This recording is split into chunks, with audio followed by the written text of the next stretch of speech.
Hello viewers, welcome to passion car channel అండి. Every week మా దగ్గర వెహికల్స్ అప్డేట్ అవుతూ ఉంటుంటాయి. ఇప్పుడు ఇంకో కొత్త వెహికల్ కోసం చెప్తున్నాం. Mahindra Thar 4x4 2.2 engine auto అండి. ఇది డీజిల్ వర్షను అండ్ కిలోమీటర్స్ వచ్చేసి 28,000 కిలోమీటర్స్ డ్రివెన్ అండి. ఇది ప్రైస్ కోడింగ్ వచ్చేసి 16.8 నెగోషియబుల్ అండి ఇది.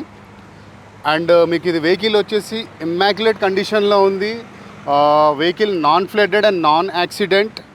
అండ్ మీకు తెలిసిన పర్సనల్ మెకానిక్స్ మీ దగ్గర ఉన్నా కూడా చెక్ చేయించుకోవచ్చు, లేకుంటే ఆథరైజ్ సర్వీస్ సెంటర్లో కూడా చెక్ చేయించుకోవచ్చు. అండ్ వన్ మోర్, మా దగ్గర ఫైనాన్స్ ఆప్షన్ కూడా ఉంది. All banks, HDFC, ICICI, axis, Kotak and Bajaj, TVS, Piramal ఇవన్నీ అవైలబిలిటీ ఉన్నాయండి. అండ్ మీరు వెహికల్ ఇంటీరియర్ కూడా చూసుకోవచ్చండి. ఒకసారి వెహికల్ మాత్రమే స్క్రాచ్లెస్ కండిషన్ ఉంది. అండ్ ఇంటీరియర్ కూడా వెల్ మెయింటైన్డ్ అండి. అండ్ అవుట్లుక్ ఎక్స్టీరియర్ కూడా వెరీ గుడ్ అండి. అండ్ వన్స్ అగైన్ మళ్ళీ చెప్తున్నాను మీకు, 100% vehicle non accident and non flooded.